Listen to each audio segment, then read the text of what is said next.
핸드폰은 안 들고 다니는 게 가장 중요합니다. 근데 네. 그럼 그런 또 말이 나올 것 같아요. 연락 올 때가 있는데 막 연락 못 받으면 어떡하냐.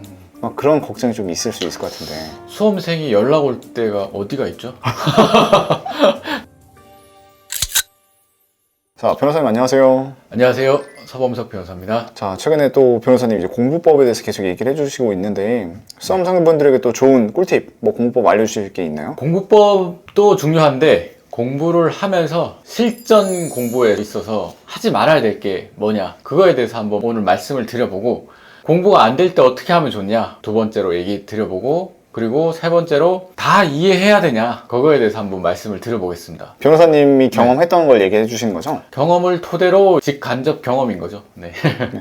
그래서 이제 첫 번째로 공부할 때 하지 말아야 될 거, 제일 중요한 거, 저는 스마트폰, 핸드폰 없애는 거라고 생각합니다. 휴대폰을 없앤다고요? 네. 전화 통화는 돼야 되니까 가지고는 있대. 공부하는 장소에서는 핸드폰을 이제 안 둬야 되는 거죠. 저 같은 경우도 도서관 가고 뭐 이럴 때는 집에 그냥 핸드폰 두고 갔습니다. 아니, 변호사님 같이 사시 통과하신 분들도 휴대폰이 있으면 공부가 안 돼요? 아, 당연하죠. 핸드폰이 있으면은 문자도 오고 카톡도 오고 막 그렇잖아요. 그리고 또 기사도 보면은 막 이런저런 생각도 들고, 또 괜히 내 시험이랑 연결될 것 같은 막 그런 내용들을 보면서 사람들이 걱정을 사서 하잖아요. 그렇기 때문에 핸드폰은 안 들고 다니는 게 가장 중요합니다. 근데 네. 그럼 그런 또 말이 나올 것 같아요. 연락 올 때가 있는데 막 연락 못 받으면 어떡하냐. 막 그런 걱정이 좀 있을 수 있을 것 같은데. 수험생이 연락 올 때가 어디가 있죠? 잘 모르겠어서. 사실 가족밖에 없는 거 아닙니까? 가족, 애인, 아니면은 같이 공부한 친구. 세 가지 부류의 사람이 있겠죠? 네. 가족이 내가 연락이 안 된다고 걱정을 할까요? 공부하고 있는 거 다 아는데. 그리고 부모님이 정 걱정하실 것 같으면 저녁에라도 안부 전화 한 번씩 드리고 하면 되잖아요. 그리고 애인과 같이 공부하는 그룹은 항상 같이 다니고 이 시간에 내가 어디 있는지 다 알잖아요. 근데 왜 연락을 받아야 되는지 아, 그러네요. 모르겠습니다. 네. 뭔가 연락을 받아야 된다, 그래서 핸드폰을 네. 써야 된다, 이건 약간 어찌 보면 수험생에게는 네. 핑계일 수도 있겠네요. 핑계일 수도 있고, 잠깐씩 뭐 화장실 가서 이렇게 보면서 머리를 식힌다? 그런 생각을 하실 수도 있는데, 핸드폰을 보면서 머리를 식히는 게 아니라 더 머리가 과부하 걸리죠. 생각이 자꾸 많아지니까. 화장실 가서 있을 때는 눈 감고 명상을 하십시오. 네. 그러면은 머리가 맑아집니다. 네. 근데 이게 변호사님만 그랬던 건가요? 아니면 주변에 뭐 합격하거나 공부 잘하시는 분들도 그랬었나요? 사실 뭐 사람마다 다르겠죠. 근데 제 기억에는 더 많은 비율로 핸드폰을 쓰지 않았던 것 같아요. 확실히 누구에게나 핸드폰은 진짜 네. 공부할 때 있어서만큼은 안 좋겠네요. 그쵸. 우리 생활에 있어서 꼭 필요한 도구지만 옛날보다 더 많은 정보가 있고 하기 때문에 더 머리 쓸 일이 많고, 사실 뭐 제 유튜브를 봐주시는 건 너무 감사한 일인데 이걸 보려면 또 핸드폰이 있어야 되죠. 하지만 제 유튜브는 주말에 쉴 때 보시면 어떨까 싶습니다. 다음으로 이제 공부하면서 하지 말아야 될 거는 술이요? 주중에 마시는 술은 쥐약입니다. 그 다음날 공부 안 됩니다. 아니, 수험생이 술을 마셔요? 수험 생활할 때 술 안 드셨어요? 네. 아, 저는 거의 토요일 저녁에 힘들어서 술을 마셨습니다. 많이는 안 먹었지만, 그러면 이제 또 이렇게 스트레스도 약간 풀리는 그런 건 있죠. 근데 주변에 보면은 주중에 술을 드시는 분들이 있어요. 사법고시 준비하시는 네. 분들 중에요? 네. 그러면은 다음날 너무 힘들 것 같아요. 그래서 그거는 좀 피하는 게 좋겠고, 사실 이거보다 더 위험한 거는 오락입니다. 게임이요? 네, 게임에 빠져들면은 거의 주체할 수 없습니다. 시험 직전에 게임에 빠져드는 분들 많이 봤어요. 시험 직전에요? 네, 그래서 아니, 사법고시 준비하시는 수험생분들 중에요? 네, 그러면은 그 해 시험 망칩니다. 못 칩니다, 거의. 그런 분들도 많이 봤어요. 근데 중간중간에 이렇게 뭐 잠깐 쉬면서 한다고 이렇게 하잖아요. 이제 평상시에 멘탈이면 괜찮아요. 그런데 시험이 다가오면 다가오면수록 불안하기 때문에 더 게임 쪽으로 빠져드는 거죠. 수험 기간 동안이라도 게임을 아예 끊는 게 어떨까, 네, 그렇게 생각합니다. 아, 이해가 되는 게 사람이 너무 불안해지면 네. 오히려 그걸 직면하기보단 피해버리고 싶다라는 마음이 그쵸. 커질 것 같아요. 네, 게임하고 있으면 시간이 너무 잘 가거든요. 술도 마찬가지고요. 하여튼 뭐 공부하면서 이런 부분들을 좀 조심하시면 어떨까, 이런 내용들을 한번 말씀드려보고 싶었고, 그 다음으로는 이제 공부를 하는데 너무 안 된다, 이럴 때 어떻게 했냐, 이 부분에 대해서 뭐 사람마다 다 다르겠지만 저 같은 경우는 일단은 엉덩이 붙이고 앉아 있었습니다.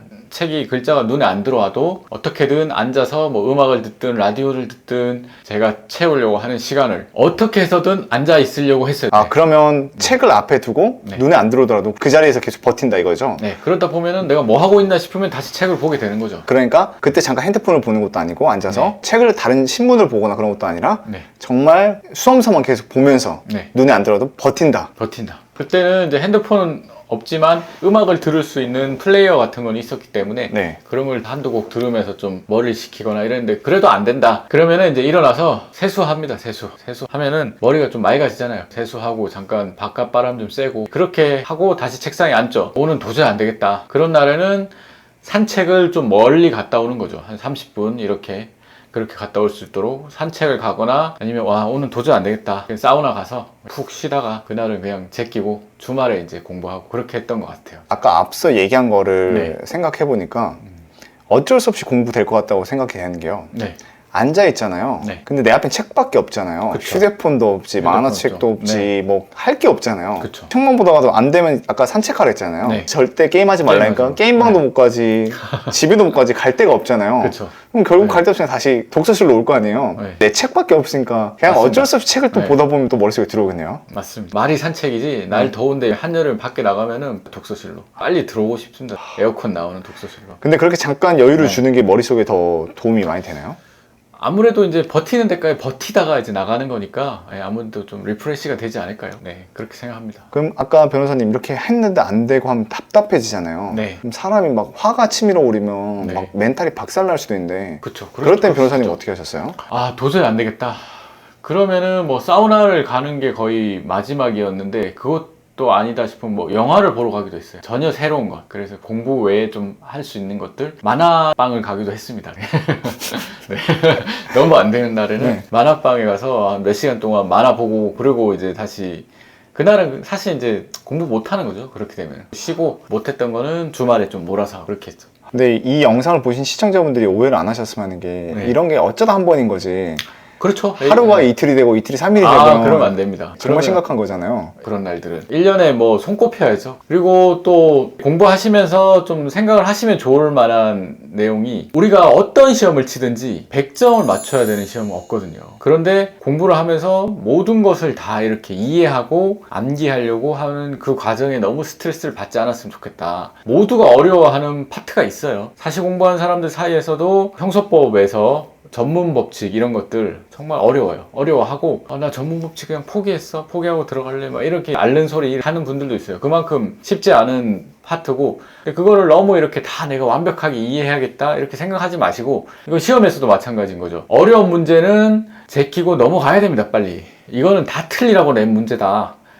객관식에서 이거 틀려도 내가 합격한다. 주관식도 마찬가지예요. 사례형에 있어서 요즘에는 이제 이런 식으로 많이 나오잖아요. 사례 하나를 통으로 내는 게 아니라 여러 질문을 1번에서 5번까지 쭉 묶어서 하나의 문제로 이렇게 내잖아요. 그 중에 하나 몰라도 됩니다. 합격할 수 있어요. 시험 치면서. 그런 멘탈이 있어야 돼요. 그리고 아는 거 열심히 쓰고 모르는 거 백지 안 내게 그냥 최대한 써서 내고 이런 느낌으로 가야 되지 않을까. 대학교, 학과 시험도 마찬가지고요. 이런 식으로 모든 걸 다 이해하려고 하지 말고 그런 과정에서 스트레스를 받지 않았으면 좋겠습니다. 제가 공부에 대한 뭐 방법론 이런 거를 뭐 전문적으로 하는 사람은 아닌데 이상하게 제 유튜브에 많은 분들이 와서 공부 관련 영상을 보시고 도움을 받았다 이런 얘기들을 해주시더라고요. 그래서 이런 부분에 있어서 내가 도움을 줄 수 있겠구나 해서 최대한 이렇게 제가 아는 범위에서 말씀을 드리고 있는데 혹시 뭐 또 추가로 계속 궁금하신 게 있으시면은 댓글 달아주시면은 제 경험을 최대한 끄집어내 가지고